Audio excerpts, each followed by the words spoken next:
Hi, and welcome. You're listening to the X22 Report. My name is Dave, and this is episode 875, and today's date is January 23rd, 2016, and the title of the episode is The Current Economic Collapse News Brief.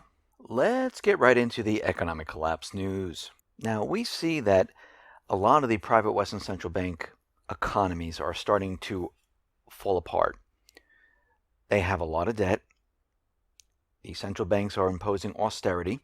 We're seeing inflation appear in many of the countries, Venezuela, Brazil, Argentina. We're seeing it in Canada.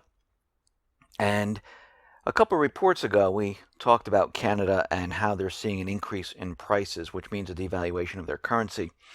And we're seeing that not just the deep north in Canada is suffering from double-digit inflation. We're noticing that all over Canada, fresh fruit, food products, they're skyrocketing right now. And we see since the end of 2014, vegetables are up by 14.4%. And we're seeing a lot of these foods, they're becoming more and more expensive. And people are going to have a hard time affording these type of foods. Jason Wiebe, president of Chongo's Market at the Crossroads Farmer Market, said that in November, the retail cost of tomatoes on the vine was $1.99 a pound. Now he says he has to sell them at $3.99 a pound. And this is going to spread to many, many countries. And eventually we'll see it here in the United States. We will see inflation. Now, we've been seeing inflation since they started the Federal Reserve System back in 1913. And it slowly is creeping up, but it really has accelerated since the 1970s. And this is just going to get worse. Because as we know, across the sea, they're using the petrodollar, and that allows countries to purchase oil from the Middle Eastern countries. And as these countries, one by one, give up the petrodollar, the rest of the countries do not have to hold on to the dollar in their reserves, which means they're going to send it back here to the United States. Of course, that's a simplified way of saying that we're going to see inflation. And as more and more dollars hit the United States, it devalues the dollar. As the value of the dollar goes down, it costs more of those dollars to pay for the products. And this is what we're going to see. We've been seeing it with food. Now, since they've been suppressing oil and gas is getting cheaper and cheaper, we're not seeing the inflation as much. But if you notice, food really hasn't come down that much as gas continually falls. A lot of the products right now are shrinking. They're giving you less. And we're continually seeing this. But what we're going to see over time is everything is going to go skyrocketing up, just like Venezuela, just like Argentina, just like Canada, and this will spread. We're starting to see layoffs in many, many corporations and retail. And Global Equities Research's Trip Chowdhury, they are looking at the tech industry, and they are predicting right now we are going to see mass layoffs. They're estimating around 300,000 jobs are going to be laid off. And they're looking at certain companies like EMC, VMware, HP, IBM, Cisco, Oracle, Microsoft. And there are many, many more companies that they've listed. And they're reporting that the layoffs can range anywhere from 15 to 30% of the employees in each one of these companies. Now, let me give you an example. EMC, for instance, they have about 70,000 employees. They said anywhere between 10 and 14,000 people will be laid off. They're looking at HP. They're saying at least 30% there, which is 72,000 people. They have a total number of employees of about 240,000. IBM, total number of employees, 379,000. They're saying 25% layoffs, and they're looking at 95,000 people. So we are going to see mass layoffs coming down here, and it is going to be a bloodbath as this economy completely falls apart. Now, a couple weeks ago, we had an incident where Iran basically captured two U.S. Ships, which were riverine command boats, and they sailed into Iranian waters. This was done on purpose. They were trying to provoke Iran before the P5+1 deal was basically sealed. And they were trying and hoping that Iran would either fire on the ships, or they were hoping that they would capture the soldiers and maybe bring them in and imprison them. And we know whatever the mission was, it was to provoke Iran or to set up some type of false flag. And we are seeing now that there's a leaked Ministry of Defense report which reveals that this mission was about transporting a top Islamic State leader, the proxy army for the United States government central bankers, into this area to maybe cause some type of trouble. And they're saying that the leader was on board of this ship, and that was not released anywhere. So if this is true, they were planning some type of false flag event. They were planning on inserting the Islamic State into Iran because, as we know, the authorization for war or any other war bill that they were going to come up with, it's going to include Al-Qaeda, the Islamic State, Al-Shabaab, Boko Haram, you name it, any terrorist group, they're allowed to go into any country and invade that country.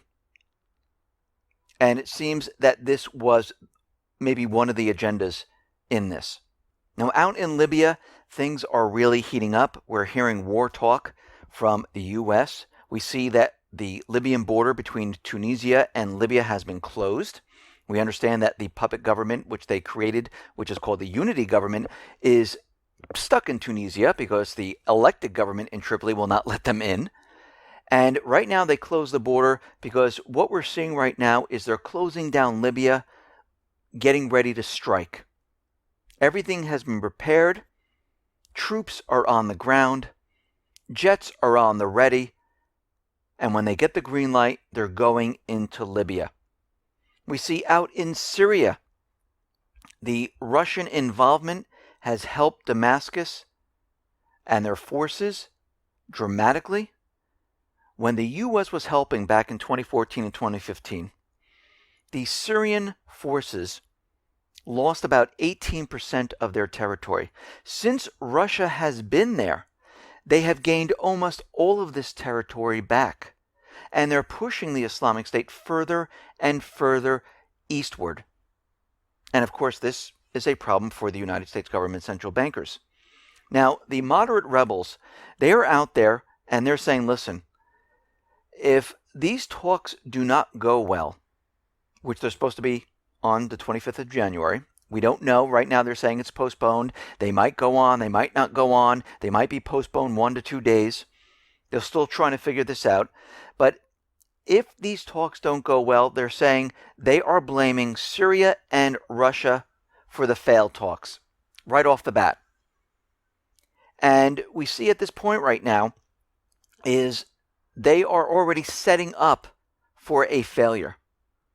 And they're saying that Russia is continually hitting civilians. Russia is doing everything against the UN resolutions. And we can see right now that they're trying to set up everything they're going to do once the talks fail, because we know what the agenda of the talks are. Basically, let's break it down. This is their agenda. Assad must step down. Assad must step down. Assad must step down. That is it. That's the scope of the talks. So what are we seeing right now? Well, we're seeing Senate Majority Leader Mitch McConnell. He is moving to fast-track an authorization of military force, the AUMF, for the president that would allow unrestricted warfare against the Islamic State. There will be no time or geographic restrictions on this authorization. And basically, it's like a blank check with no expiration date. And they'll be able to send as many forces in as they want. Now, we know the White House is using the September 11, 2001 authorization, but that's kind of illegal because the 2001 authorization doesn't apply, because that resolution was only for those who planned and carried out the 9/11 attacks.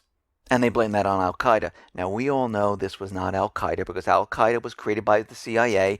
We know it was an inside job. The United States government, the Bush family, Israel, the Mossad agents were all involved in this in bringing down the towers. But this authorization back in 2001 does not apply to what's going on right now. And we know, since the State of the Union, the President called for the authorization for war. We're seeing a push for similar bills to the authorization for war, and they're fast-tracking it right now. Why are they fast-tracking it? Because they need to bring in troops, not the 200, 300, 500. They're using those special forces to basically carve out certain portions of Syria and hold the Islamic State safe in Iraq. They have an air base in Syria. They're setting up a whole entire area in the northeast of Syria to basically create a safe zone. They've already controlled the borders between Syria and Turkey, and this is all for one reason, and that reason is for a ground invasion. Now, U.S. Vice President Joe Biden, he is out there saying that U.S. and Turkey are now prepared for military solutions if the talks go south. So it's not like all of a sudden they have troops and military assets in place. They have been planning this. They already have a military plan. They're already prepping for a ground invasion, and they're already preparing for failed talks. Because remember, their agenda is to remove Assad, remove Assad, remove Assad. That's it. So they're already letting everyone know that these talks are going to go absolutely nowhere. And we can see out in Libya, we see out in Iraq and Syria, everything is being prepared and prepped for what is coming. And what is coming? This is going to be the start of World War III. Now, Russia is continually trying to calm the situation down. They want peace. Believe me, I would like to see peace. I like to see these talks go forth and they come out with a solution and everyone goes home and everything is fine. But we know this is not how it's going to work. We know the United States is not going to give up because they're in Syria illegally. They're there because they need to get rid of the Islamic State, which we know is the proxy army. And if the Islamic State disappears from Syria, there's no reason for them to be there. So they can't let this happen. And they know the economy is crashing. They know they can't hold it together much longer. And they need to start a war. This is why they're pushing so hard. Actually, the Geneva talks of today remind me of the Geneva talks in 2014, when they had the opposition group and Assad, and the only thing that was on the agenda was for Assad to step down. When that didn't happen, and we went into the summer months in June, July, and Assad was elected president, 2-3 weeks right after that, we had what? The Islamic State appear out of nowhere. So they already have something planned. They already have an event ready to go. And like I said before, we're going to see the Middle East light up. Listen, everyone, thanks a lot for listening. Be well, be safe, and especially be prepared. Thanks a lot.